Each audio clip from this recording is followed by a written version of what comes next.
اب بیوی اور والدہ کو دینے کے بعد جو پراپرٹی بچتی ہے اس کو 14 حصوں میں تقسیم کیجئے. ان 14 حصوں میں سے ایک حصہ بیٹیوں کو دے دیجئے اور 2 بیٹوں کو.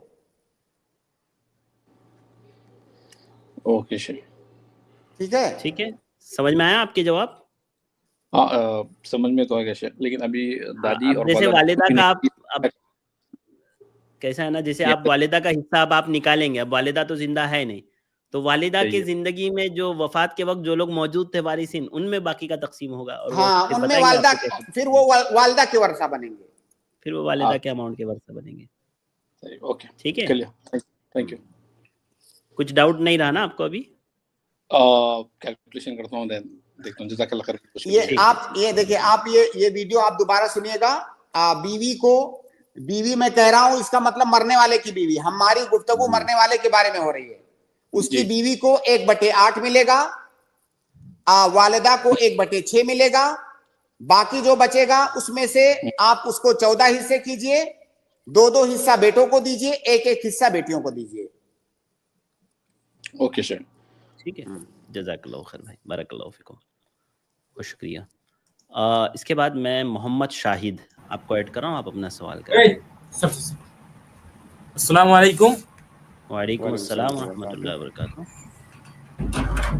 تو شاید میں ایجوکیشنل پرپس سے کوشچن ہے کہ ہمارے کافی سارے اسٹوڈنٹ مطلب رسپیکٹ کے احترام کی وجہ سے ٹیچر لوگوں کی پاؤں چھوتے ہیں, مطلب پونام یا کیا بولتا ہے اس کو, ہندوانی کلچر جو ہوتا ہے. تو میں سب کو بولتا ہوں کہ حرام ہے, تو کہتا ہے کہ حرام نہیں ہے, یہ ناجائز ہے, لیکن یہ اتنا بڑی گناہ کی کام نہیں ہے, یہ کر سکتا ہے ہم رسپیکٹ کی وجہ سے. اور جو کافی سارے ٹریڈیشنل کلچر ہے وہ لوگ بھی اپنا سر جھکاتے ہیں. کیا یہ اسلام میں شرک ہے, یا کس طرح کی یہ گناہ ہے یا جائز ہے؟ دیکھیے, احترام کے لیے کسی کے سر کا بوسہ دینا, ہاتھ کا بوسہ دینا, یہاں تک کہ پاؤں کا بوسہ دینا بھی سلف سے ثابت ہے. لیکن اگر موجودہ زمانے میں اس کے اندر غیر مسلموں سے مشابہت پائی جا رہی ہو تو پھر ایسا نہیں کرنا چاہیے. ہمارے یہاں کیا ہوتا ہے کہ غیر مسلمین اپنے سے جو بڑے ہوتے ہیں وہ لازمی طور پر جھک کر کے ان کا پاؤں چومتے ہیں, ان کا پاؤں چھوتے ہیں, یہ ان کا طریقہ ہے. تو اس میں واضح طور سے ان کی مشابہت پائی جا رہی ہے, اس لیے اس زمانے میں خاص طور سے ہمارے معاشرے میں اس سے بچنا چاہیے. باقی جو دوسرا مسئلہ ہے سر جھکانے کا, یہ تو بالکل بھی درست نہیں ہے. سر جھکانا تعظیم کے لیے, یہ اللہ رب العالمین کے لیے جائز ہے صرف, اور کسی کے سامنے سر جھکانا جائز نہیں ہے. جی جی بھائی. میرا فیملی میں بھی کئی سارے بھائیوں نے مطلب جو کنفو ہوتا ہے, مارشل آرٹس ہوتا ہے, اس کے لیے پہلے جب شروعاتی میں سر جھکاتے ہیں اس ٹیچر کے سامنے. یہ بھی تو مطلب ٹریڈیشنل ہے. میں نے نہیں کیا کہ سر جھکانے کے لیے, صرف سر جھکانے کے لیے ہی میں نے نہیں کیا, لیکن میرا کافی سارے بھائی نے کیا. شروعات سے پہلے وہ لوگ سر جھکاتے ہیں, پورا سر, مطلب جو کس نہیں, بالکل نہیں. اس کے اندر ایک تو اس کے اندر ایسی تعظیم ہے جو صرف اللہ کے لیے خاص ہے. دوسری بات, اس کے اندر مشابہت پائی جا رہی ہے غیروں کی, لہٰذا یہ بالکل بھی نہیں کرنا چاہیے. اور بھائی کنگ فو سیکھنے کے لیے ضروری تھوڑی ہے سر جھکاؤ گے تبھی کنگ فو آئے گا. بہت شکریہ شاہد جی. اور ایک کوشچن سب سے بڑا ہے, مطلب ہمارے کالج میں اور اسکول میں سبھی لوگ صحیح عقیدہ کی ہے, صحیح حدیث مانتے ہیں, لیکن ان لوگ اخوان المسلمین یا مسلم بدرہوڈ کو فالو کرتا ہے, اور اس کو حسن البنا کو صحابی کا طرح مانتے ہیں. جب بھی بولتا ہے حضور حسن البنا بولتا ہے. اور کافی سارے مطلب, اور جو مطلب پاکستان کی جو حضور تھے زیاد کے بارے میں بولتے تھے, شاید کیا نام بھول گیا میں نے, ابو العلا مودودی, ان لوگوں کا بہت فالو کرتے ہیں. میں نے بولتا کہ یہ صحیح نہیں ہے لوگ, تو بولتے ہیں یہ لوگ اصلی اسلام جانتے ہیں, لیکن یہ لوگ جو بھی ہے صحیح عقیدہ کے اہل حدیث خود کو کہتے ہیں, مانتے بھی اہل حدیث, لیکن یہ لوگ کو فالو کرتے ہیں. کیا وہ لوگ صحیح تھے؟ اور ان لوگوں ایسا ہے بھائی, دیکھیے اخوان المسلمین پہ کئی بار گفتگو میں کر چکا ہوں, وہ آپ جا کے سن سکتے ہیں. اگر صرف ایک لائن میں, ایک جملے میں آپ جاننا چاہیں تو یہ جتنے بھی نام آپ نے لیا, چاہے حسن البنا ہوں، سید قطب ہوں، اب ہندوستان میں ابو الاعلیٰ مودودی ہوں، جمال الدین افغانی ہوں، اور بہت سارے نام ہیں. موجودہ زمانے میں بھی بہت سارے رؤوس ہیں اخوان المسلمین کے. یہ تمام کے تمام لوگ ضال ہیں، مضل ہیں، گمراہ ہیں، بدعتی ہیں، اس میں کوئی شبہ نہیں ہے. ان لوگوں نے نہ تو صحابہ کرام کو بخشا ہے، نہ تو اللہ کے نبی صلی اللہ علیہ وسلم کی احادیث کو بخشا ہے، نہ تو شریعت کے اصولوں کو بخشا ہے. اور ایسا نہیں ہے کہ میں آپ کو 10-5 منٹ کے اندر وہ ساری چیزیں بتا دوں. ایسے ان کے اقوال ہیں سید قطب، حسن بنا، مودودی کے، کہ ایک عام مسلمان کو بتاؤ تو ان سے گھن محسوس کرے گا. تو لہٰذا نوجوانوں کو چاہیے کہ ان سے دور رہیں. اگر آپ کو اور بھی تفصیل سننی ہے تو کسی اور اسٹریم میں آئیے، ابھی ٹائم ختم ہونے والا ہے. جی شاہد بھائی، ہماری نا منڈے کے دن ایک اسٹریم ہوتی ہے منہج سلف سے متعلق، اصول منہج سے متعلق، رات میں 9:30 سے 10:30. تو آپ اس میں تشریف لائیں، انشاءاللہ وہاں بھی آپ کو اس سے متعلق بہت ساری جانکاری ملے گی. ٹھیک ہے جی ان کو وہ لنک بھیجیں، ان بھائیوں کو وہ لنک دیں ہمارا اصول منہج کا. ٹھیک ہے انشاءاللہ. بہت شکریہ شاہد بھائی. منڈے 9:30 سے 10:30 ہوتی ہے وہ رات میں. السلام علیکم. جی بارک اللہ. اس کے بعد میں ایک آخری گیسٹ کو ایڈ کر رہا ہوں جلدی سے. صبیہ میں آپ کو ایڈ کر رہا ہوں. سسٹر احمدی، آپ کا ڈیوائس ناٹ کنیکٹڈ دکھا رہا ہے، آپ اپنا ڈیوائس کنیکٹ کریں. جی سسٹر صبیہ. السلام علیکم. وعلیکم السلام ورحمۃ اللہ وبرکاتہ. سر میرے ابو کا نا اکثر کچھ حادثہ ہو جاتا ہے. فی الحال بھی ایک بہت بڑا حادثہ ہو گیا ہے جس میں شریر کا کچھ حصہ فریکچر بھی ہو گیا ہے. تو وہ صدقہ کے طور پہ کچھ دے سکتے ہیں کیا؟ سب لوگ بول رہے تھے کھسی وسی دینے کے لیے مدرسے میں. دیکھیے اللہ کے نبی صلی اللہ علیہ وسلم کی ایسی حدیث ثابت ہے کہ الصدقۃ تطفئ غضب الرب. صدقہ کرنے سے اللہ تعالیٰ کی غضب دور ہوتی ہے. تو اگر انسان اسی طرح سے بعض احادیث میں ہے، حالانکہ ان احادیث پر کلام بھی ہے کہ اپنے بیماروں کا علاج صدقہ کے ذریعے سے کرو، داؤ مرضاکم بالصدقہ، ان حدیثوں پر کلام بھی ہے. لیکن عمومی طور سے انسان اگر مصیبت میں ہے یا آئندہ آنے والی مصیبتوں سے بچنا چاہتا ہے تو اس کے لیے صدقہ کرنا مشروع ہے. بالکل وہ صدقہ کر سکتا ہے، اس میں کوئی شک نہیں ہے. لیکن کیا ہی بہتر ہو کہ انسان خوشحالی کی حالت میں بھی صدقہ کرے.